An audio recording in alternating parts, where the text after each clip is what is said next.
guess we're going. Okay. So to continue on through that, what I had prepared based on what Brad and I discussed is that talk about the cogeneration of coal and biomass together, and to go through. I'll go through the good, the bad, and the ugly, but I'll start with the ugly first because the problems that have arisen in North America is that a hierarchy in the company says, let's try this biomass stuff. So it goes to the superintendent of the boiler system and says, I want you guys to try biomass. And so the direction that they get is that. It's a simple, they don't get, go out and find, the best or whatever, but, find something that is going to be able to look and work the way that the coal does, because we've been running coal for 100 years.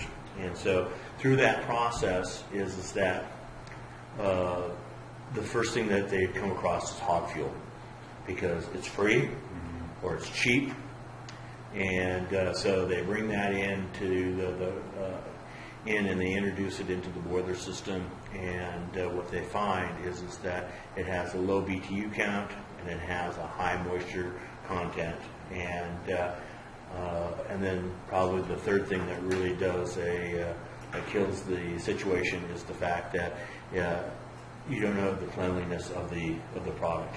And so if it has dirt, or rocks, those type of things, which produce the clinkers. So Mr. Superintendent of the boiler system comes in and he tries it out for a month and gets a little frustrated because in that process he's gotten everything. He's and he's had to cut back on his production of the boiler system because of the dirt and of the issues of the low BTU content, because he's used to having, if they were burning a decent coal, they were getting 8,000 BTU, getting it all day long, and that consistency. So now they introduce into that where they have both the coal and the hot fuel that goes into the process, and at that time the boiler system is not working very well. It's the efficiency levels start to drop, and they're having to feed more into it. So they feed more of the hog fuel into the process. And then from the hog fuel process, then they put in more of the, then they have to try to experiment with a little bit of the coal. So they don't have that person who's going to go, you always need to have clean biofuels. And so the guy goes, well, this stuff doesn't work. It tells the hierarchy it doesn't work, and so they stop the whole operation. So if we have a forward-thinking individual who goes, okay, here's the next thing we want to do, and that is that, how about wood chips? Clean wood chips. Sometimes the wood chips come in clean, sometimes they don't, because if they were sitting in some mills and they were just sitting on the ground, they're going to still pick up a little bit of the dirt, and they've been exposed to moisture and to the dust that is in there, as opposed to a manufactured chip that goes right from the processing unit into a bin and or into the back of a chip truck that's going to be delivered to the boiler system. Now all of a sudden the guy goes, oh, this isn't as bad as I thought. But in this process, lots of things have taken place. Lots of frustrations, and so that's why in that process of making the boiler system work, at its optimal, is that Mr. Boiler Superintendent was trained in burning coal. Yeah, keep it hot. Keep it hot.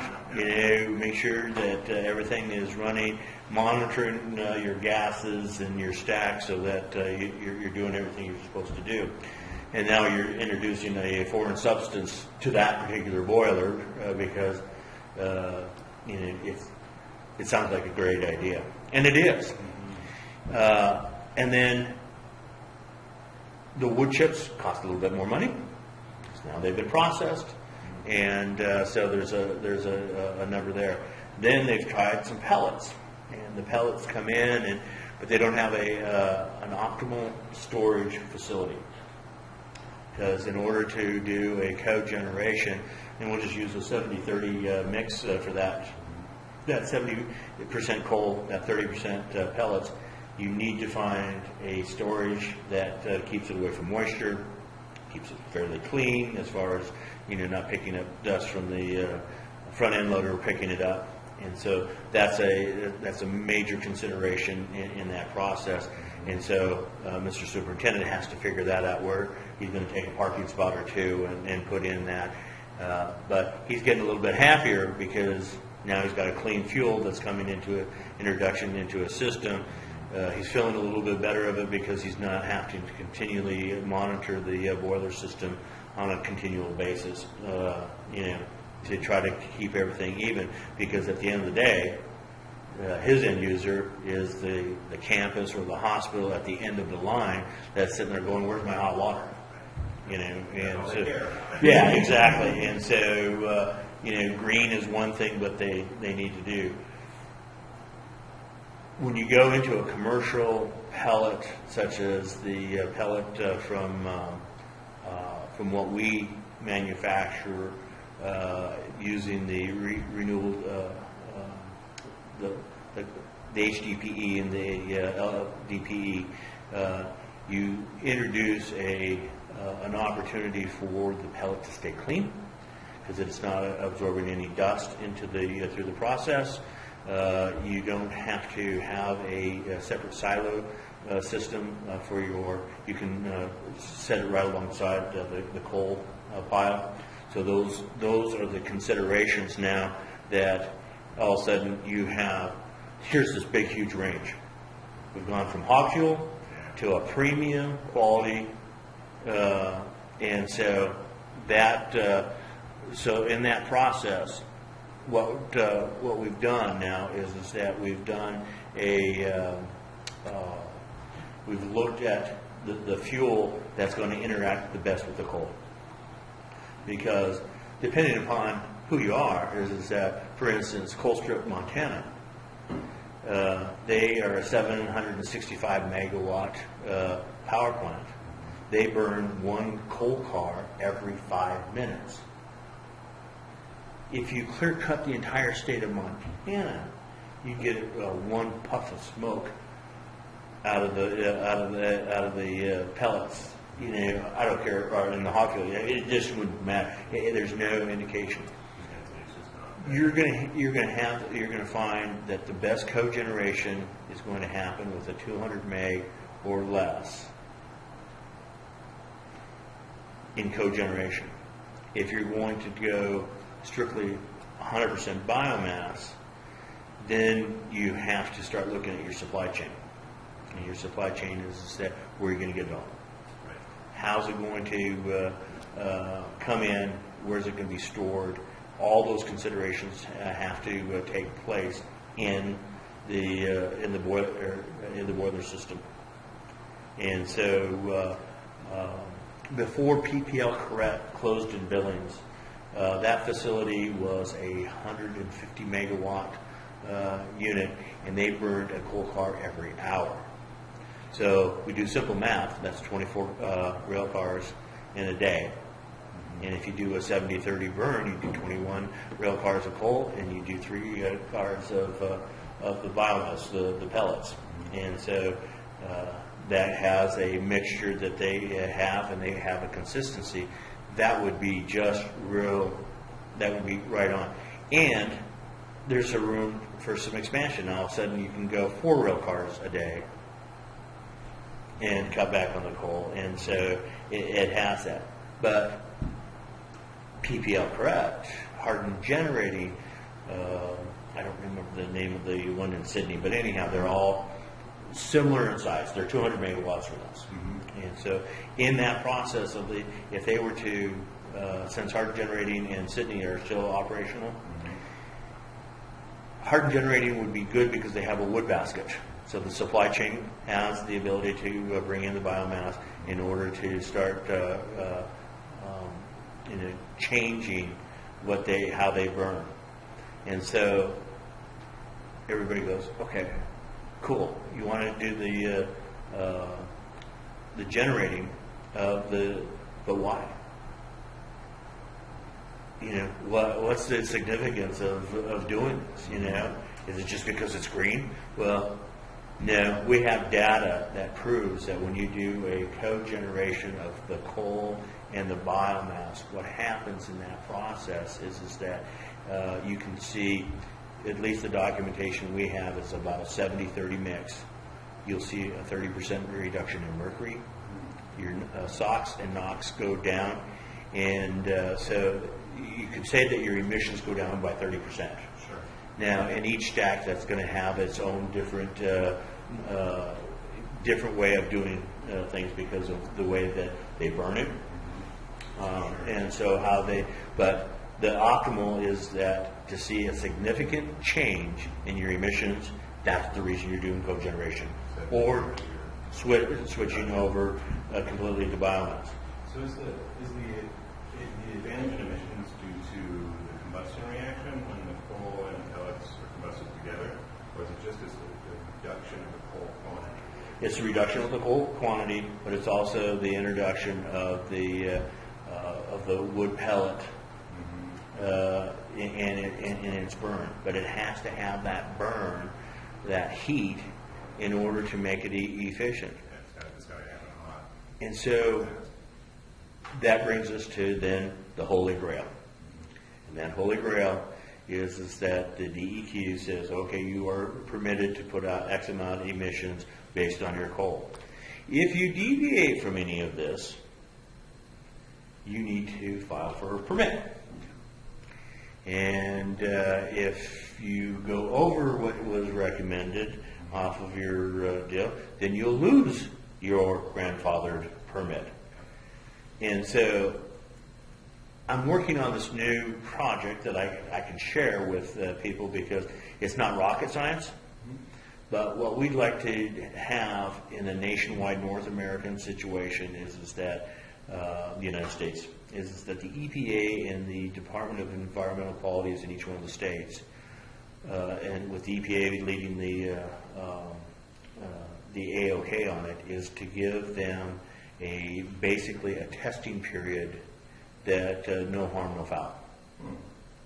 So that if they test and one day they find that they want, don't know why it would happen, but if it happened that they go, okay, you got a day or a week of that your hands didn't get slapped, but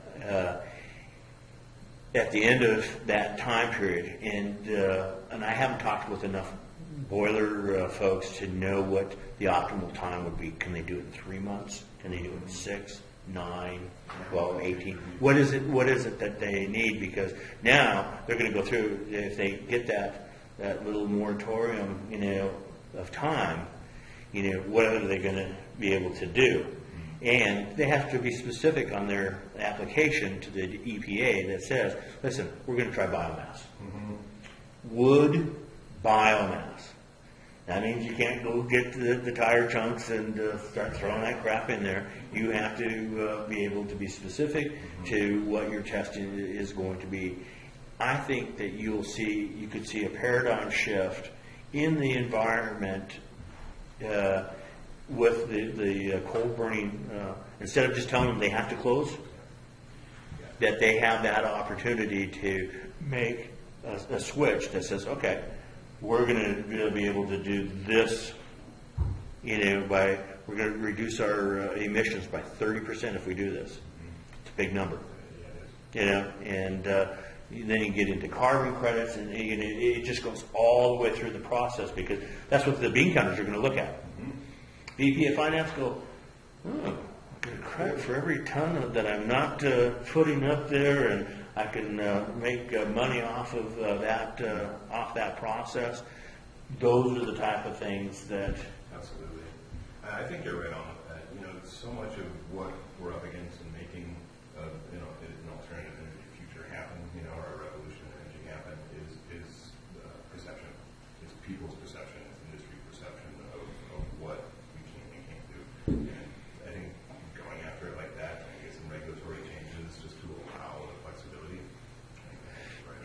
just have the elasticity, because in business, unlike government, business has to have elasticity in order to make paradigm shifts. Where the government says, well, we can do that, but we're going to have a study, and we're going to have to do this, and we're going to have to do that. All we're asking for is to allow that moratorium to take place so that they can gather data that they can submit in back into the EPA or the DEQ, whichever it happens to do. For the most part, the EPA sets the standard, the DEQ follows the standards of the EPA, and so that's why I think that there's some wonderful opportunities in that process to happen, and to make it integrated into more of what is happening, so that a coal company can go, oh, maybe I should invest some of our monies into a biomass to make up for the closing of X power plant. So here's this big cycle. That cycle really comes down to is that what having our energy independence in the United States is as important as anything, because when we rely upon ourselves, we've got the force to do it. We're not talking about Brazil, where we're cutting down the rainforest and so forth. We're doing good, sustainable management practices in the forest. And, we got 4.6 million acres of woody mountain pine beetle that has destroyed the state, that had we gone on and cleaned it up, the habitat would have been able to move through the forest better, because now the trees are falling down on top of each other. The loggers can't get in and do the logging on it, and so it becomes this, you got to keep waiting until Mother Nature keeps breaking it down.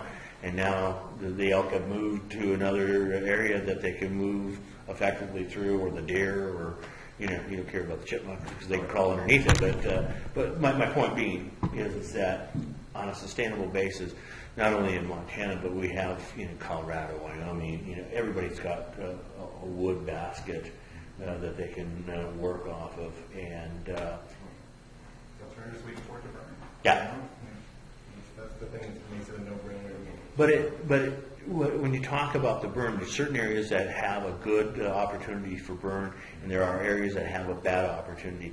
Because if you have that mountain pine beetle, and it is burning so hot because it has no moisture in it, and it scorches the ground, then you've lost that vegetation for up to 5 years or more.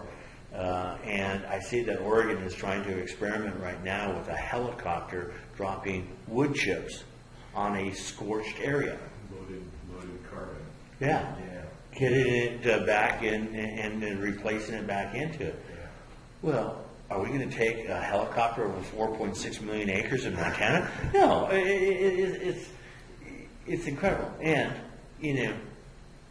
to me, what is the good Lord has looked down on us that McDonald Pass is not burned. It's been hit twice by lightning, maybe more than that, but they've been able to get to it. But if the wrong one hits that thing, and that'll take off like a tinderbox, and it'll scorch. It'll give that moon effect, and that pristine area now will have years of trying to vegetate itself back into some type of other than a moonscape, and the guys down in southeast Montana have told me that some of the burned out areas that they have is that they have burned trees, and the tops are the only things that are gone. It's ready to be gone in and be harvested to take because we really don't care if it comes into our biomass facility if it has some char on the outside. Yeah, you would just have to monitor the ash content as it's going through the recipe, right? But other than that, let's get in there and let's clean it up, and so that they have. And the environmental cycle never really shows the whole issue on trees and vegetation and so forth. The rancher's forgotten about an awful lot. Where he had a wonderful pasture for grazing his cattle in certain areas as they move through, and he's doing his good land management, and all of a sudden the forest took over one of his, or several of his pastures. So now he keeps getting narrowed down into a box. Well, he wants to go clear cut. Well, when you use the word clear cut, everybody starts getting all fidgety over it. Well, in his case, clear cut is good because he wants the natural grasses to come up so that his cattle can be fed and so forth. And so that has to be placed into the cycle versus, did a particular insect, whatever, get affected because of going in and doing a sustainable work on the forest type of a thing. Right. So now you take that economics of the environmental part of it, you take the economics of the cost of bringing in and processing the woody biomass, and what benefits it weighs on replacing coal with the woody biomass so the cycle that we're talking about is that in Europe they have done extensive studies that say the reason that Drax is importing 10 million tons of biomass is because they found that the upside of it is that they're not China.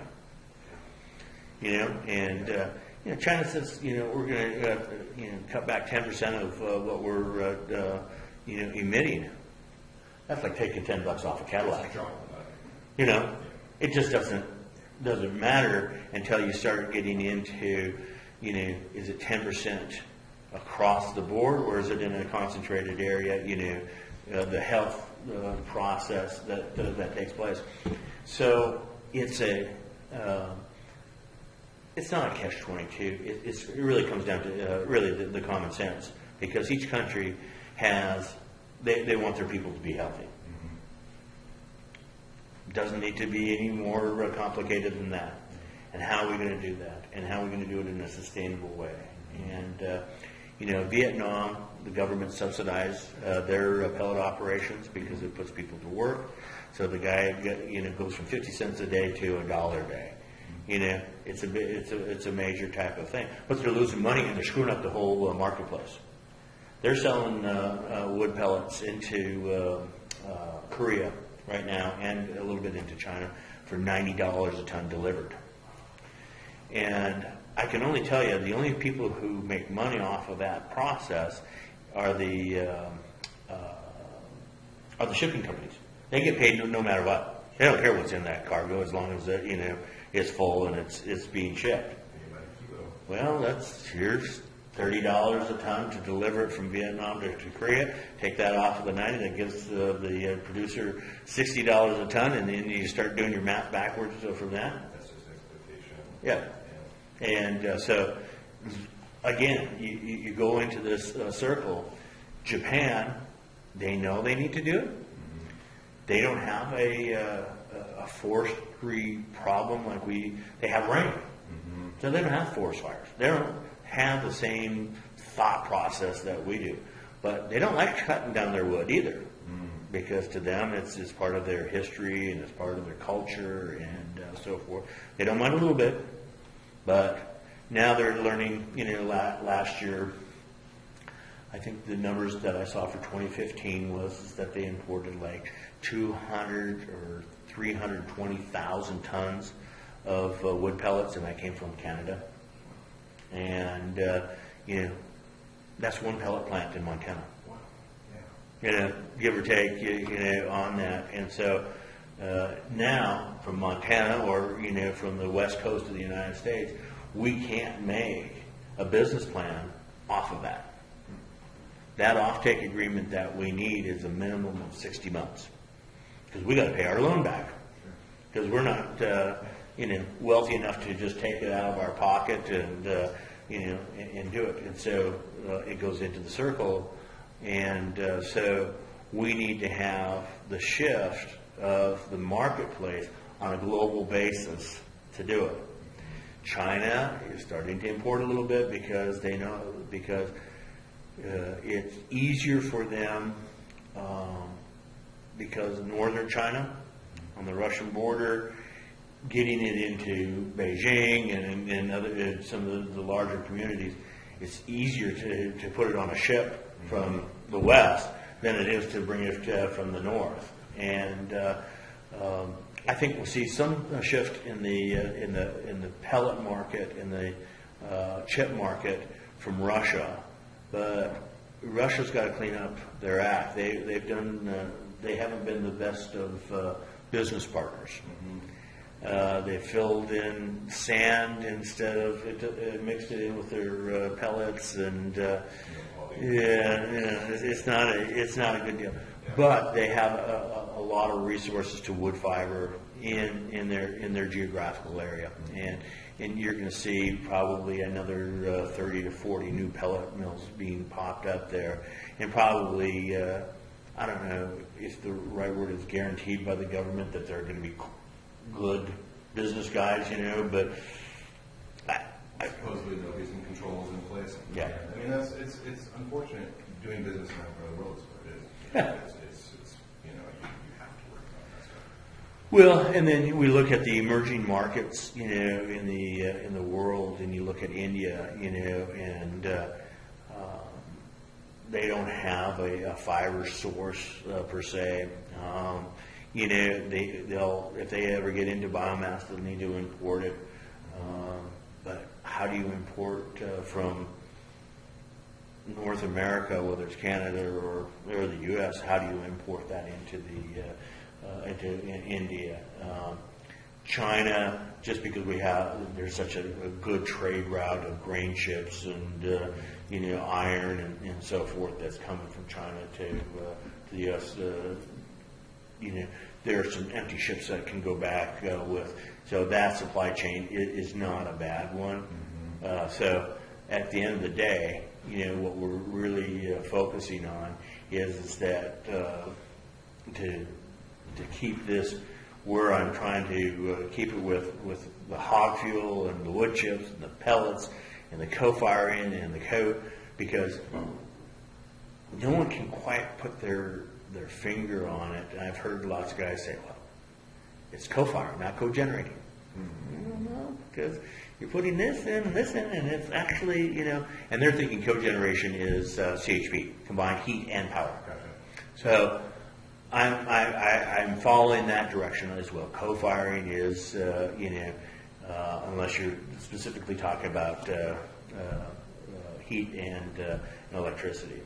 And so, that's one of the things that from our side is that I think the way that the North American grid, the reason that it won't implode is that we'll start seeing more CHP district systems where the eyes are in Connecticut. I'm going to be in Connecticut next week, and I'm hoping to see this community that they were part of a pilot project where their entire, and I'm going to say that's 26 homes run off of the CHP unit. And, they got a grant that, paid for the infrastructure type of a thing, and I think each family just pays one price, and the interview that I saw, with is that everybody loves it because they have a warm home, they have, a warm shower, that their electricity, is consistent. They don't have to worry about, if the grid goes offline type of a thing. And I haven't heard the downside of it yet. But Europe's been doing CHPs for hundreds of years. Yeah.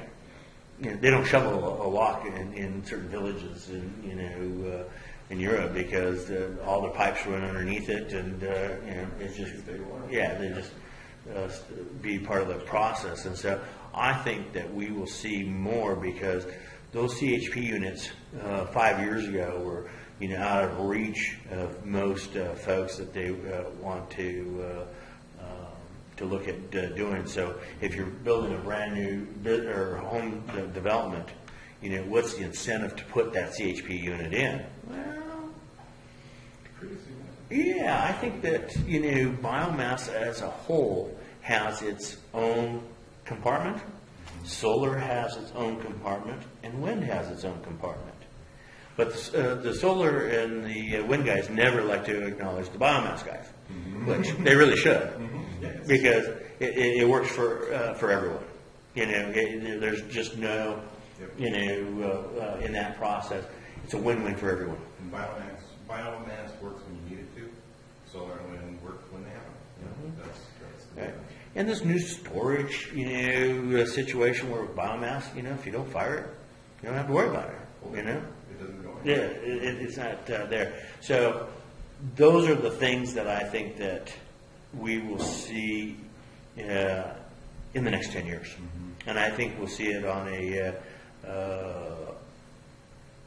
more consistent basis because the infrastructure costs will be built into a new development. And then on an older development, in older neighborhoods and so forth, the problem with it is that you really want to have all the homes on radiant floor heat. And so that, you can run it off the boiler system, but you can run it off the solar just as easy, and it's cleaner. You don't have to worry about filter systems, dust. I mean, we go on about it. The boiler system, isn't in your home. It's not. You don't have a hot water heater. You don't have a boiler system for maintenance. You're paying your $10 a month to the association for your, for the upkeep and all those. So it has the that, and so I try to bridge this together because it's not an either or world. It really is encompassing everybody's ability to take and look outside of the box and say, yeah, this could work. This isn't going to work, and there's areas in New York. How are you going to put in a biomass system on a efficient basis for a 134 floor mega complex, and I have seen now that on the domestic side there are some hot air boiler systems. So you take your natural gas or your oil one out, and the stack just connects to it, and it has a hopper for the pellets, and it has a blower system in there, and it works just the same way as an oil burning or a natural gas type of a system. Can you do that on a larger scale? I think Hawaii is going to be our demonstration project. And the reason I say that is that they've made a commitment by 2040 to be off fossil fuels. That's great. So you're the Marriott Hotel in Oahu. How am I going to get off fossil fuel? I can't put enough solar panels up on top of my roof of my hotel to take care of 600 rooms plus the swimming pool and the cooking and everything else like that. So we go in with a boiler system from biomass that helps the transition between the solar, because obviously solar is going to work in Hawaii. Even on a bad day, they have sun. Even though it may rain, but and so you're going to have that balance. And so the delivery method, it has to be pellets. It can't be hog fuel. It can't be wood chips.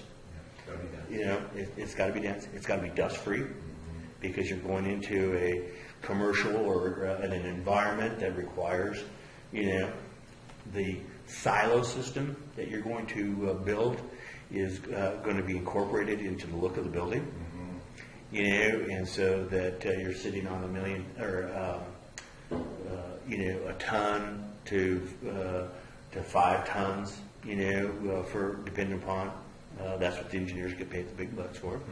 To have that feed, that boiler system that's going to heat that hotel and keep everything, but it's got to be integrated. Right? And so I think Hawaii has to answer those questions. And I think that they're looking for people to come up with those, because they have a huge coal, AES is the power plant there, that brings in the coal. and makes electricity for the. They do have some LPG boiler systems and power plants. They've got some of the most expensive power in the country, too. They do. Yeah, about and a half. Yeah. Hours and something like Yeah. that. Alaska's the same way. Yeah. And they've shipped all. Yeah. So, bring home ships, bring another LPG on ships. And they run oil burners over there, too. Yeah. It's a weird energy environment in a way, so I can see them kind of taking a lead position and fixing that, for sure. It is going to be an interesting paradigm because you have so many people in a condensed area.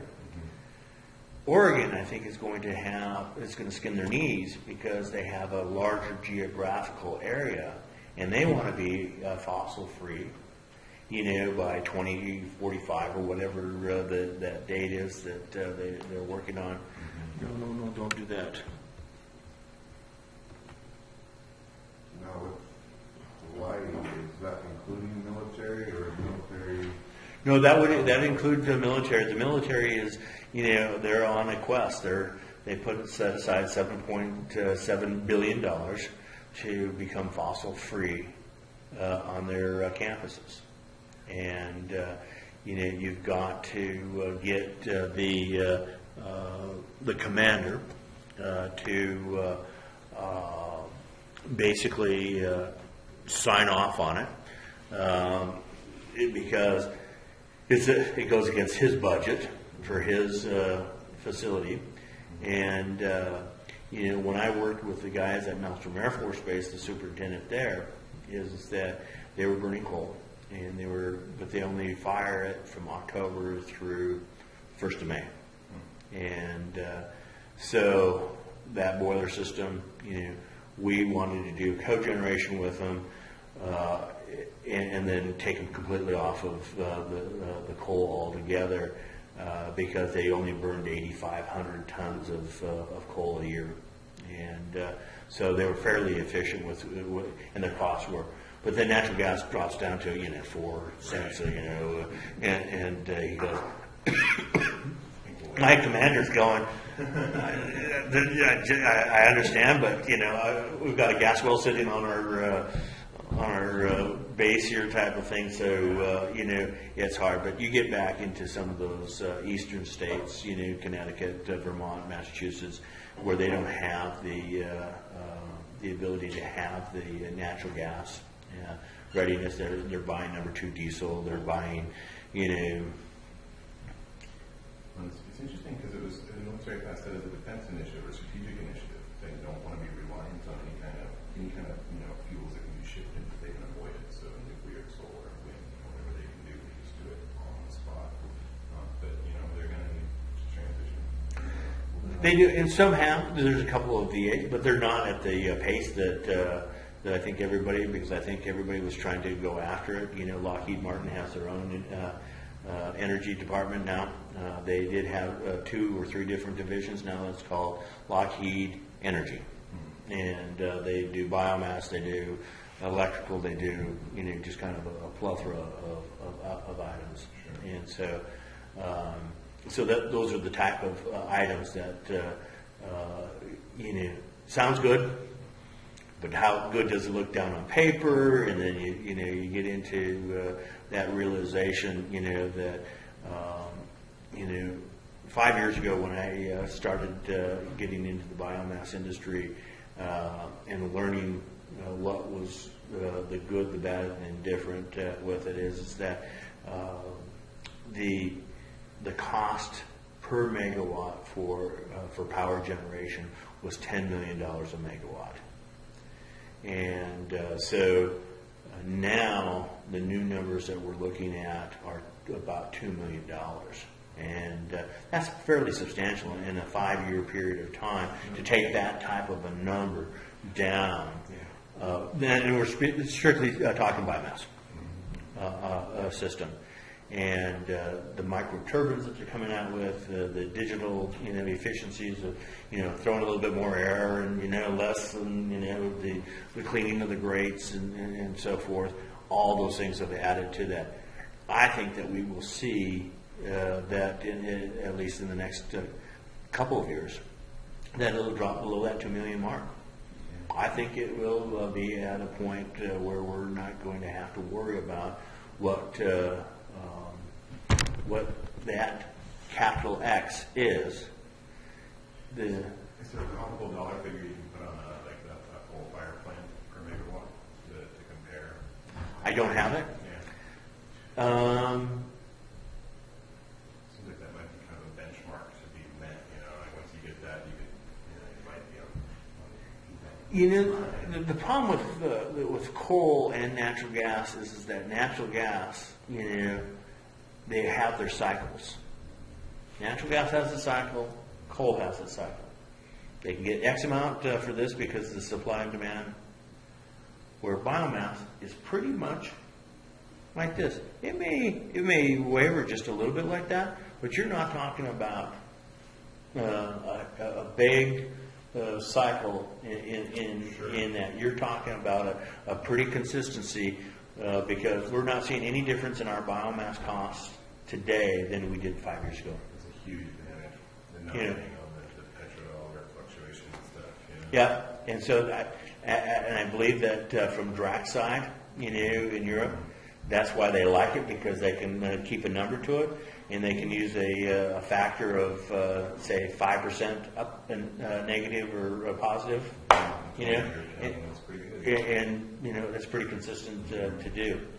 Right now, we just now see gas that went from $27 a barrel to now it's up over $40 a barrel, and that did its cycle in, let's see, today's March, started back in August, so in a 6-month, 7-month cycle. Oh boy.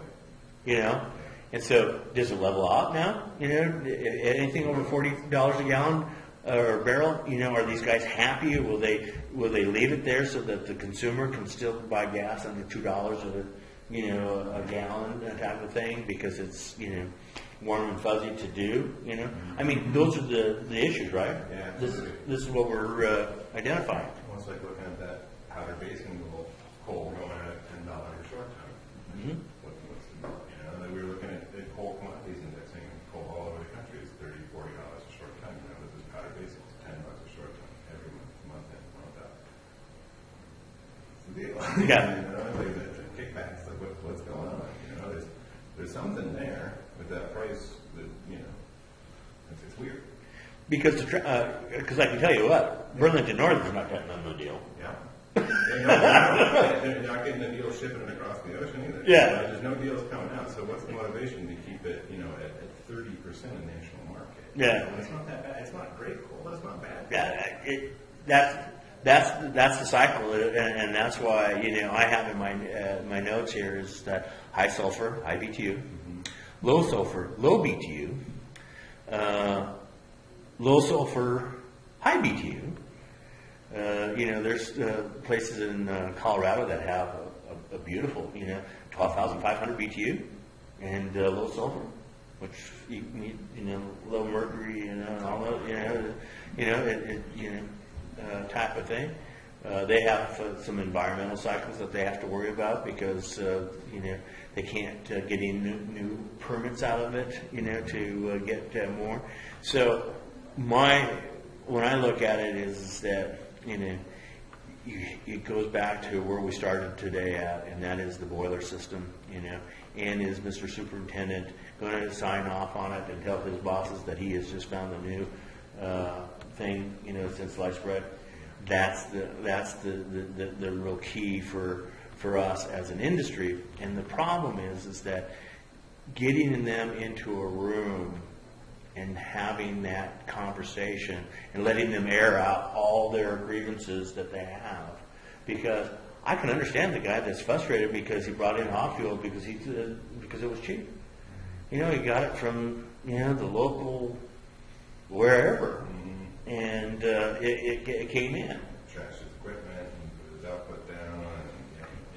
He's not a happy camper because now he got to go to the boss, the the money guy and say, listen, I'm going to need, an extra couple mil because my water system got fouled up by, all the little incident, and all of a sudden we go, well, what the hell did you do? Excuses, and it's like, how do you do that? How do you take and balance it? And so we are, as a nation in the United States, we have two sides of the equation. We have the EPA that wants the Clean Air Act, which everybody in the United States says, yeah, I want to breathe clean air. On the other side of the equation, we have thousands of jobs that depend on power generation, and out of those thousands of jobs, 98% of them are coming from the coal industry. Yes, we do have hydro, but is there going to be a new hydro dam built in the United States anytime soon? No. We're pretty much tapped out when it comes to that. Even if you start one today, you might have it completed in 20 years. We're actually more of a decreasing trend in hydro. Yep. As they're aging. Yep. And so this thing wants to reboot itself, and I don't want it to reboot. So there we go. And so at the end of the day, if we were to go to the chalkboard and just start listing all the factors of what energy independence looks like, you'd have to go, okay, here's the big list: hydro and coal and nuclear and biomass and solar and wind, and then you have to cross off wind and solar because you have a disruption in the cycle because of a day like today. Today in Missoula, Montana is cloudy, overcast, with an occasional piece of sunshine coming out, which doesn't fire up that, and with no wind. And and even in the wind environments down the Columbia Gorge, you still have days where those are not producing power because it's a nice day in Oregon, in Washington, in Washington. So and so then you start marking off your district. What disturbs the market, and then you start having to go back. Well, hydro, pretty much the rivers run 24/7, so we're good there, but we can't build anymore. So there's a disruption there. Is that we can't add any more of that. Are we going to get into tidal power? Certain areas are, but how many people in the nation, the United States, because we're purists, we love our scenery, we like looking out at our pretty oceans and stuff like that. How many people are going to handle seeing, 30 rows of turbines sitting out in front of their $1,000,000 mansion? Yeah. And distribution on title is a nightmare. Yeah. It's getting it from where it's produced to where it's used. It's cost prohibitive. Yeah. So that so there's your disruption of there, and so are you limited? Well, there's probably some places that you could probably build, but once you bring it in off of from the ocean, finding a distribution to the grid, is going to be challenging, and how do you build the grid out so that it can handle that new source of energy? And so, so we have that. The biomass could be the same thing. We have winter breakup right now. So, we have 3 months, 2.5 months, whatever it happens to be, that loggers can't go out and log. And so, all winter long, you're stockpiling, your material. But in the East Coast, they don't care about that because they don't have to worry about their disruption in their cycle because they don't have snow. They make their own roads, and they build log roads over the swamps, and they do whatever they need to do. And when they're done, they go in and just let it rejuvenate itself, type of thing. So now we've gone through all that list of coal plants, hydro, solar, and you have a factor of disruption in each one of those as a tech mark. And do I think that the United States will ever go completely off of coal? Maybe not in my lifetime, but maybe, the new atom gets found that, some type of new energy source that is, a meteorite dropped something on us. I don't know. It's those are the what ifs, but let's live in the sense of reality now and what we need for jobs, clean air, the sustainability of all of our industries, not just the biomass, not just the solar, not just the coal, but to be able to do that. Now, here's the disruption in that gravity of putting those things together and making them all work for ourselves, and that is that we're going to have interrupters in each one of those in that discussion, where we have an environmental group that goes way too far this way, and we have an industrial sector that goes way too far this way, and we can't get them to come to here. It's the human nature of them that they will stand their ground and they will not move out of their comfort zone, because they've heard this, they've seen this. You can point a finger at everyone who doesn't recycle. Oh my God, you're a bad person, right? Sure. Finger pointing's easy to do. Yeah, but we've grown up in a society that I see paradigm shifts happening where, my parents weren't good recyclers, but we are, and my kids are even better than I am, right? And so it will grow. But if you still have bad parent, bad parent, you're going to have bad kids, that aren't going to. There's a cycle there, and I think that's the whole process in being disruptive in the places, is that we'll never have the utopia of energy. It'll never happen unless we come up with the magic thing.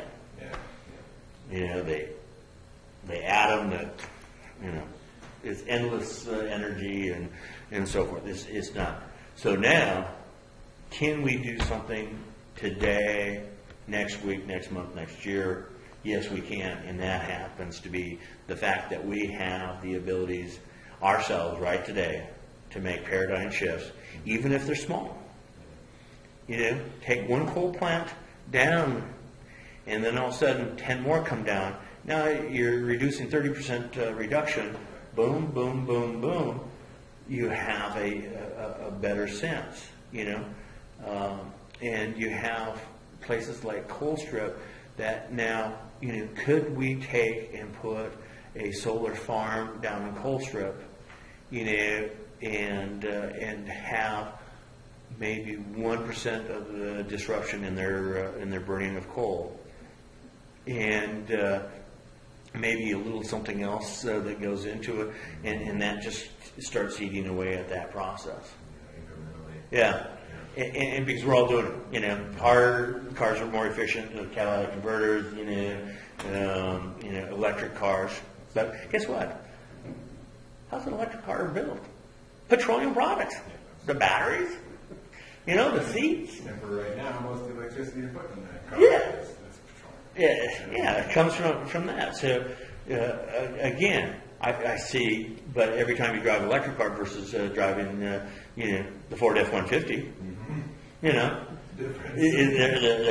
there's a difference, and but they do two different jobs, right? And so you have the family of four going on a vacation in an electric car, every 200 miles they pull over and plug in, and it costs them whatever few cents or whatever it is for the power. I drive my F-150 to Oregon. I fill up twice.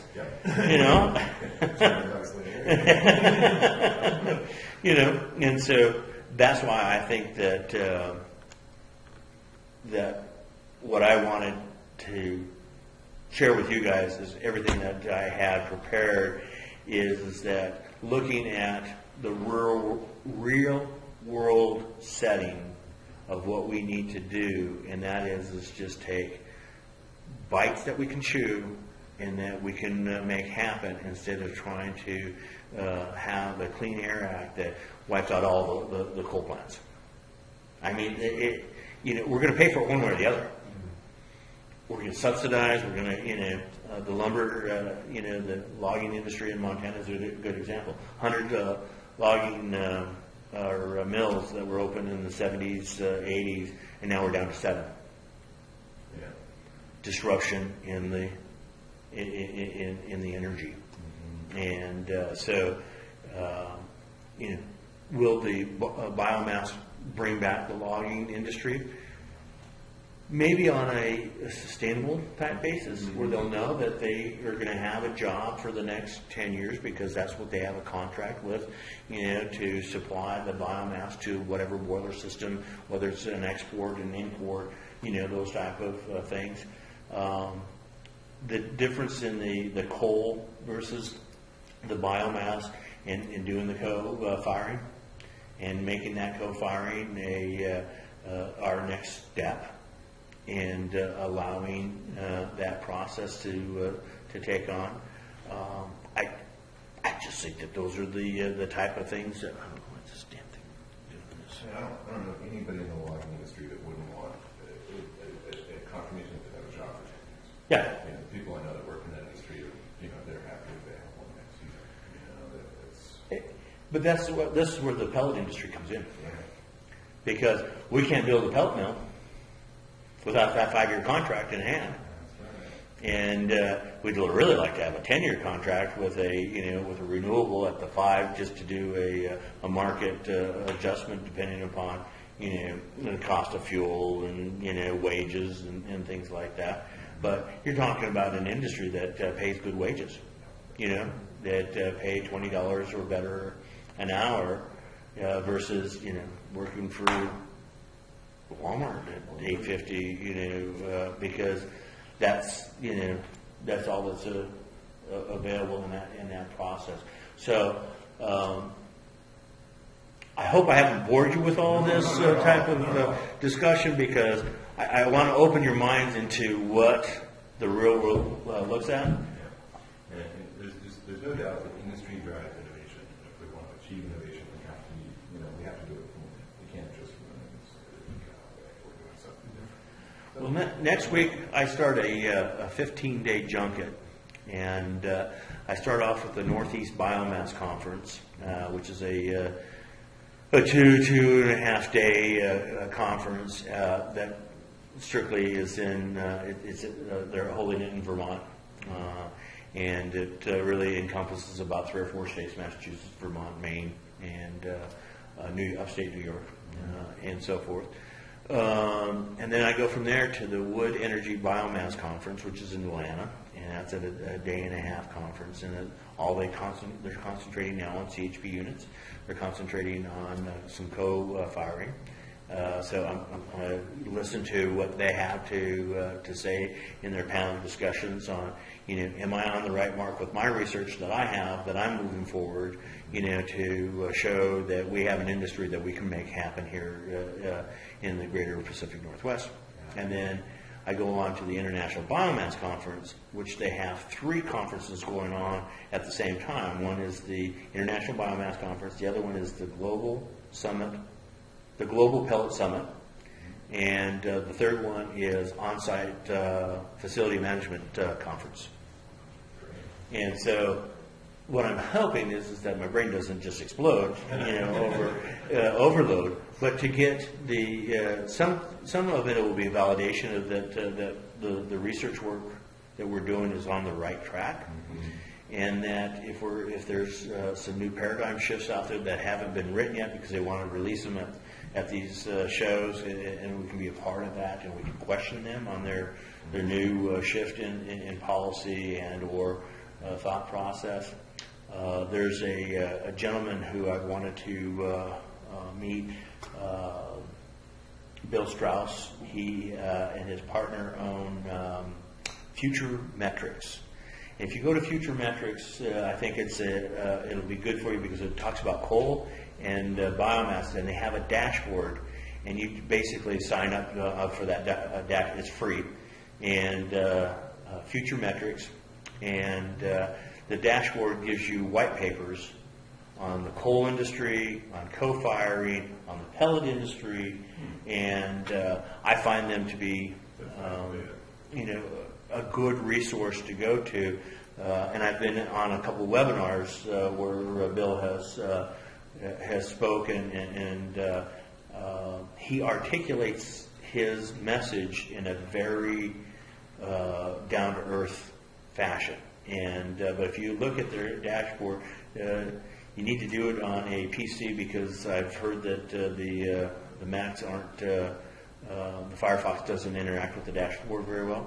But I think to find the articles, they're just 1, 2, maybe 4 pages depending upon the subject matter, and they go back a few years, and then they keep it up, and they'll send you an update through the email as well. And so I'm hoping to sit down and have some discussions, because he's going to be at 2 out of the 3 that I'm at, and to have those discussions where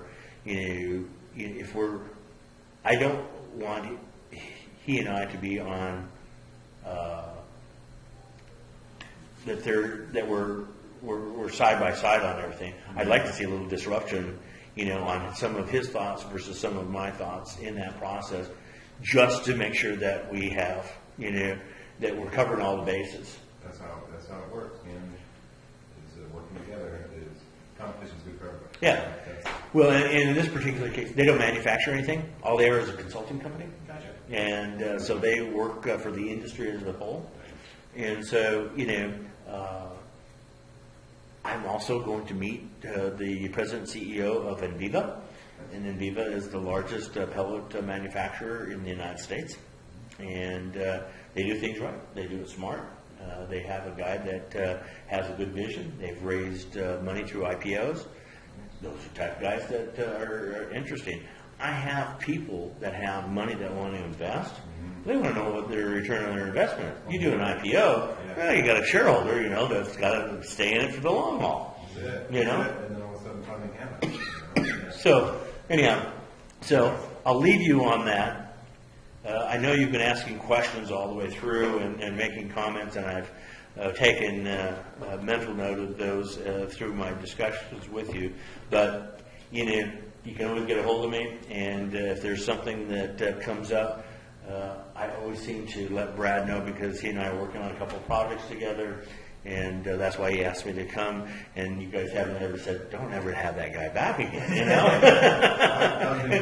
and until that happens, I guess you get stuck with me every so often to do that. But maybe again in a month or two, I'll come back and I'll give you a summary of what I saw in that junket, because it goes from Vermont to Atlanta to Charlotte, and